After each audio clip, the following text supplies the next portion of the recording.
Hello student, in this lesson we're going to learn about paragraph development. Paragraph development is the process of adding details to support the main idea or the topic sentence of a paragraph. The lack of effectively developed body paragraphs is probably the most common weakness of essays written by novice writers.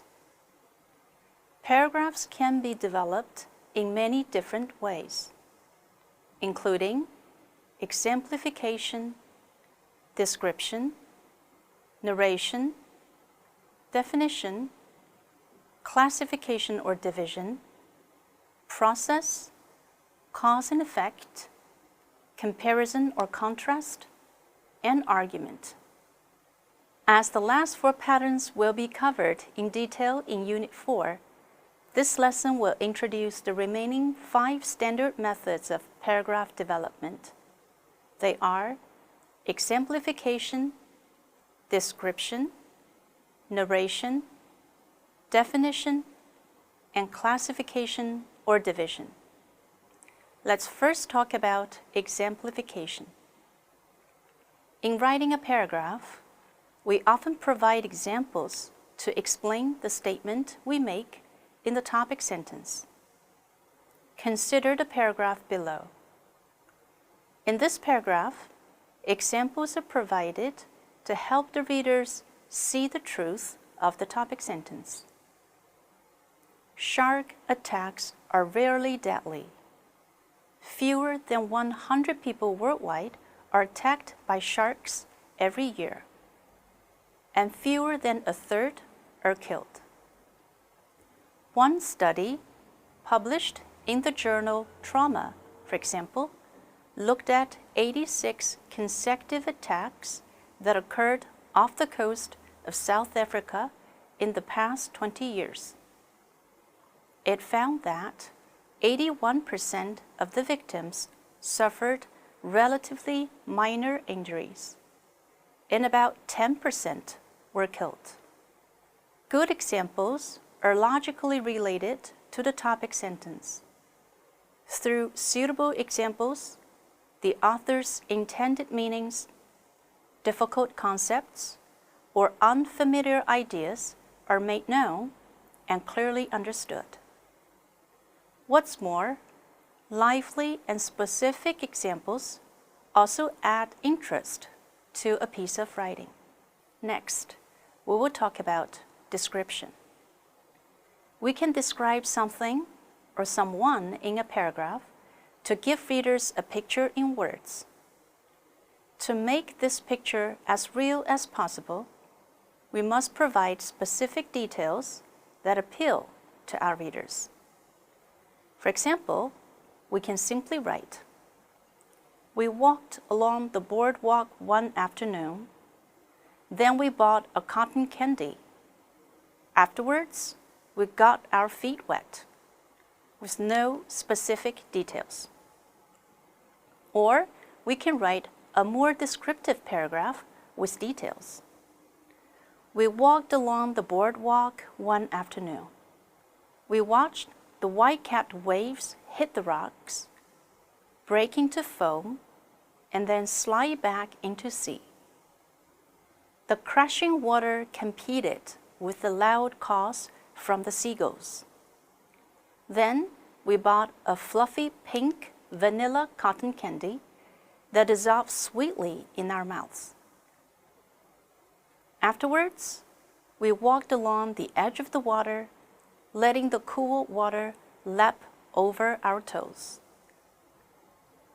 This paragraph is rich in sensory details.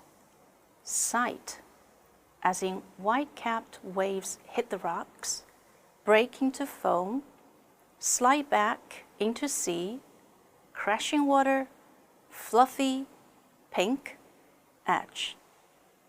Hearing, as in loud calls. Smell, as in vanilla.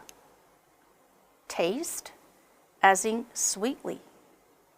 And touch, as in dissolved, cool, lap over our toes.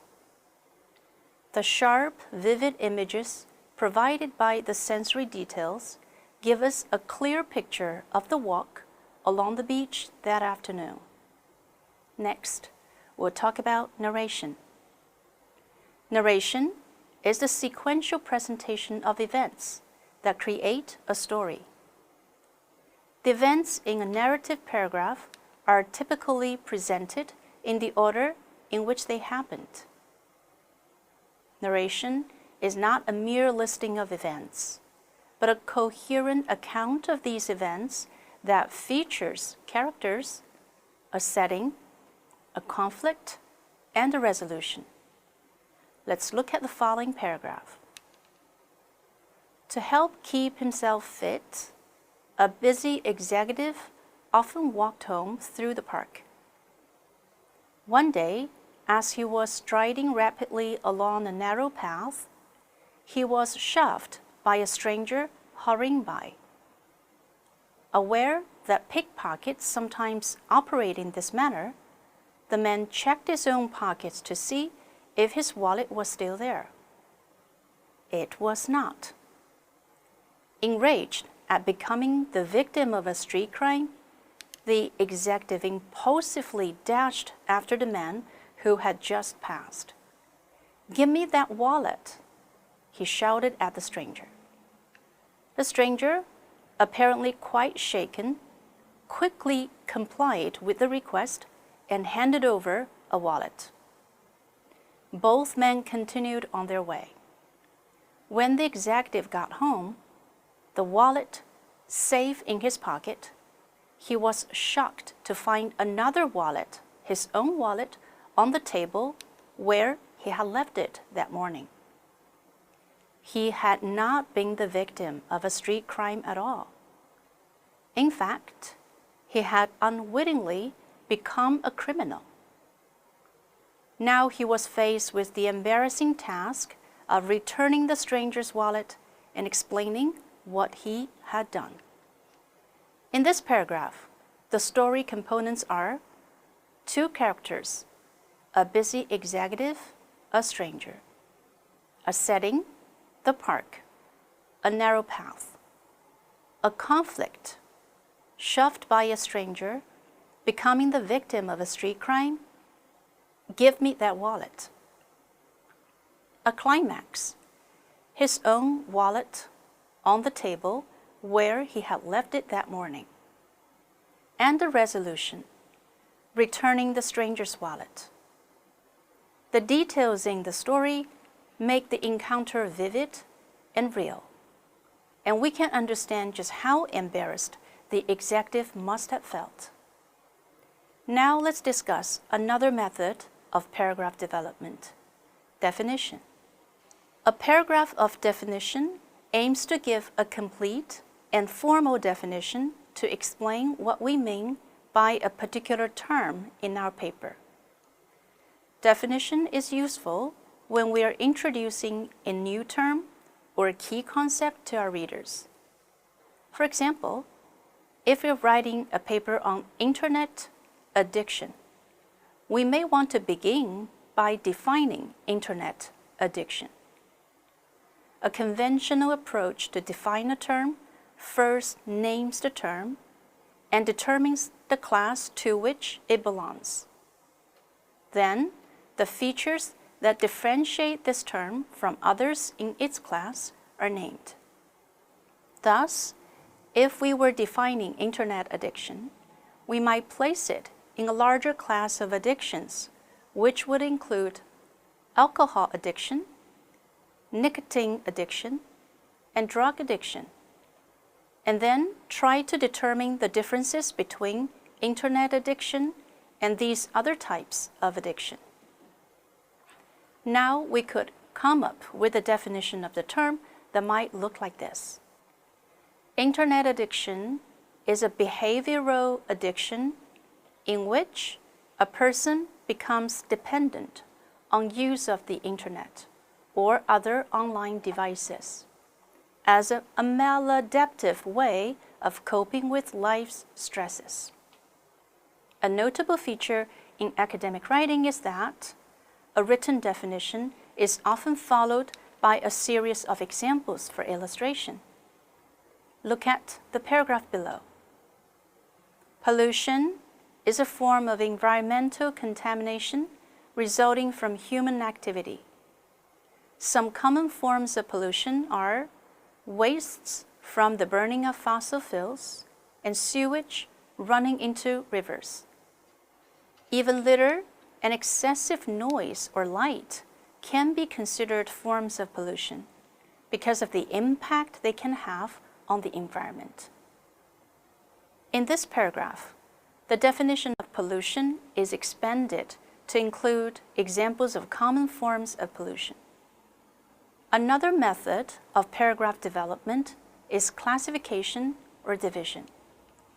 Classification is the process of arranging things in groups according to features they have in common.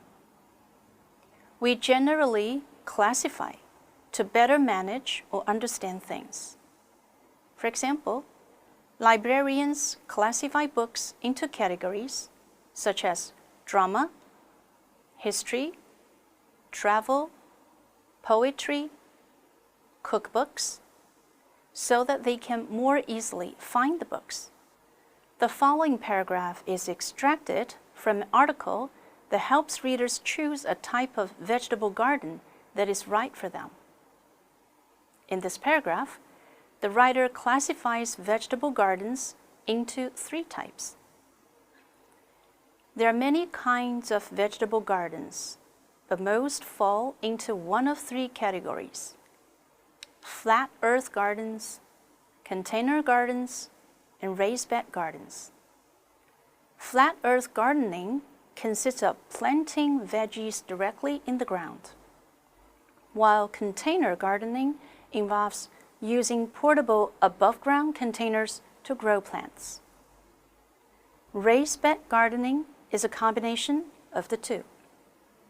After this paragraph of classification, the writer is then able to discuss the benefits and drawbacks of each type of garden. Division, in contrast, is the process of breaking something down into separate parts. We often divide to analyze or evaluate something. For instance, to explain how the computer works, a science text might divide a computer into its basic parts: a processing unit, an arithmetic or logic unit, computer storage, and input and output devices. In the paragraph that follows, the writer divides a garden into different areas which serve different purposes. In a large-sized garden, the tradition generally continues of dividing the area to serve various purposes. A main ornamental section to enhance the residence and provide vistas. Walkways and seating areas for recreation. A vegetable plot, a children's play area, and features to catch the eye here and there. This division of a garden allows the writer to go on and explain how to design a garden to make it more interesting and versatile. We're coming to the end of this lesson. At last, I would like to point out that although short paragraphs may use one pattern of development, longer paragraphs may have one primary pattern with other patterns woven throughout. For example, if we're writing a paragraph describing a certain species, we may begin the paragraph with a definition of this species. Or, if we're writing a paragraph of classification, we may include examples that fall within each category. Just keep in mind that each paragraph should have a clear main idea. As you develop the paragraph, you may decide to integrate multiple patterns to help you support your main idea.